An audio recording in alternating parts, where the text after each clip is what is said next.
자, 여러분 안녕하세요. 오늘의 한자어 407번째 시간 이 한자어에 대해서 알아보겠습니다.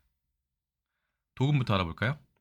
우리 도금으로는 이게 어분이지만 사전에 찾아보면 오봉이라고 되어 있고 명사로서 쟁반을 참고해라 이렇게 나와 있습니다. 즉, 이 글자는 쟁반을 나타내는 일본어 오봉에서 왔다고 보시면 됩니다. 제가 오늘의 한자어 229번 컨텐츠에 오타쿠라고 하는 표현을 어택이라는 한자로 표시를 했는데 일본어의 특징 중에 하나가 존경을 나타내는 접두어 오를 붙일 때가 있다는 것이죠. 그러니까 이것도 쟁반에다가 오를 붙인 오봉이라고 보시면 됩니다. 물론 이것을 임금과 관련을 지어서 어의라고 할 수도 있습니다. 397번에선 어의 할 때는 우리나라 한자식으로 표현을 한 것이죠. 자, 첫 번째 글자는 거느릴 어자입니다. 이건 몇 번 했기 때문에 간단하게 넘어가겠습니다. 마부가 술에 앉아서 말을 모는 것이죠. 그래서 풀사자, 수레와 말을 분리하는 그 과정인데 그것을 사람이 하는 그런 직책을 얘기한다. 그래서 말마자에 또우자라고 해서 말 부릴 어자도 거느릴 어자에 고자다라고 말씀드린 적이 있습니다. 말을 부리는 것이다. 허시는 이 거느릴 어자를 형성자가 아닌 회의자로 보았습니다. 두 번째 글자는 동이 분자입니다. 갑골문은 없고 근문에 보시면 나눌 분자, 칼로 양쪽을 쪼개는 것이죠. 물을 쪼개는 것인지 뭔지는 알 수 없습니다만 어쨌든 쪼개서 사과를 쪼개든 물을 쪼개든 이렇게 이 그림처럼 주둥이가 넓고 아래쪽 밑바닥이 좁은 이 그릇을 동이라고 얘기합니다. 우리가 물동이 생각하시면 되겠죠? 동이 분자와 비슷하게 생긴 것이 바로 이 발이 우자인데요. 쇠 귀가 좀 달려 있다는 부분이 다릅니다. 발이 우자는 조금 이따 다시 설명을 드리기로 하고 동이 분자는 그래서 화분이라고 할 때도 꽃 화자를 넣어서 이 동이 분자를 씁니다. 허시는 이 글자를 형성자로 보았습니다. 당연히 하겠죠. 왜냐하면 앞에 있는 것이 나눌 분자이니까 이것은 소리고 아래쪽에 그릇 명자는 뜻을 나타낸다. 물동이 앙자도 이렇게 같은 글자라고 되어 있네요. 동이 분자입니다. 화분 생각하시면 될 것 같아요. 그래서 거느릴 준 3급이고요. 동이 분 1급입니다. 보실까요? 자, 하나, 둘, 셋, 넷, 다섯, 여섯, 일곱, 여덟, 아홉, 열, 열하나, 11획이고요. 이 가운데 있는 이 부분을 한 획을 더 쓰면 12획이 됩니다. 하나, 둘, 셋, 넷, 다섯, 여섯, 일곱. 이렇게 하면 12획이 됩니다. 11획, 12획 모두 가능한 것으로 보이고요. 두 번째 동이 분자 보시겠습니다. 하나, 둘, 셋, 넷, 다섯, 여섯, 일곱, 여덟, 아홉. 9획이 됩니다. 거느릴 어자이기 때문에 왕이 부리는 사람이다. 그래서 궁궐의 뜻이다. 그래서 어의도 있고 어가도 있고 붕어도 있고 왕이나 궁궐과 관련된 것을 어라고 얘기하죠. 그 때문인지 일본에서는 이 글자를 쓰면서 공손을 나타내는 전미어로 사용하고 있습니다. 그래서 일본에서 오봉이라고 하면 이거는 접시를 높이는 말입니다.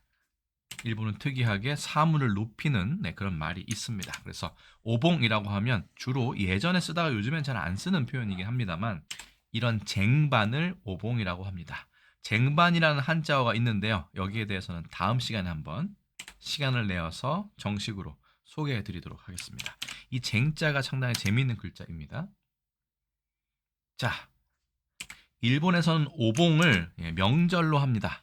불교와 관련됐고 우리나라는 백중이라고 얘기하는데 이 한자를 써도 되고 이 한자 무리중자를 써도 됩니다.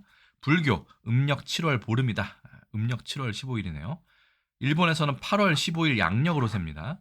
승려들이 제를 설하여 부처를 공양하는 날로 큰 명절을 삼았다. 불교가 융성했던 신라 고려 시대에는 일반인까지 참석해서 우란분회의 준말이 이 오봉으로 보입니다. 분자가 이 분자거든요. 열었으나 조선시대 이후로 사찰에서만 행해진다. 조선시대 때는 유교로 승상하고 불교를 억제했기 때문이겠죠. 근래 민간에서는 여러 과실과 음식을 마련하여 먹고 논다. 이것을 쟁반 같은 데 담아서 이렇게 신에게 바치는 것이죠. 백중은 백중날이라고도 한다. 그럼 분자가 들어가는 말 알아볼까요? 분지. 네. 아까 이렇게 생긴 게 분이기 때문에 그릇이요. 자, 어떤 도시가 여기에 있는 겁니다. 그래서 기후가 매우 독특하다는 특징이 있죠. 해발 고도가 더 높은 지형으로 둘러싸인 평지. 보통의 평야보다 해발 고도가 높으며 기온의 교차가 큰 내륙성 기후를 나타낸다. 분지할 때 이 동이 분자를 쓴다는 거 다시 한번 확인해 주시고요. 분재도 있죠. 화초나 나무 따위를 화분에 심어서 화분이라고 보시면 됩니다. 줄기나 가지를 보기 좋게 가꾼 또는 그렇게 가꾼 화초나 나무의 미니어처라고 불러도 되겠죠. 이외에도 분자는 화분도 나타내고요. 그 다음에 복분자 할 때도 이 분자가 들어갑니다. 자, 우리나라 어분이지만 일본어로는 오봉이라고 하고요. 일본어로 먼저 보면 오봉이라고 얘기합니다. 중원, 이게 바로 백중날을 얘기하죠. 주갱이라고 얘기하고, 일본에서 오봉이라고 하면 우란분회, 이게 발이 우자입니다. 아까 그 그림 잠깐 보여드렸죠. 우란분회의 준말로 오봉이라고 얘기하기도 하고, 일본 뜻은 쟁반을 공손하게 이르는 말이다. 중국에서는 쟁반이라는 것은 판이라고 하면 되고요. 이렇게 씁니다. 중국에서 판, 우리 반자죠. 소반 반자.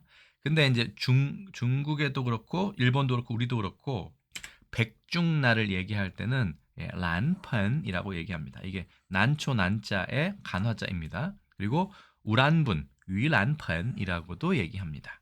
원래는 산스크리트어, 그러니까 범어였는데 그것을 음역한 것이라고 하니까 이걸 굳이 의미를 두어서 해석할 필요는 없는 것 같습니다만, 어쨌든 거기에 담았던 각종 과일이나 곡식, 음식을 담았던 그릇의 뜻으로 쓰이지 않았을까 싶습니다.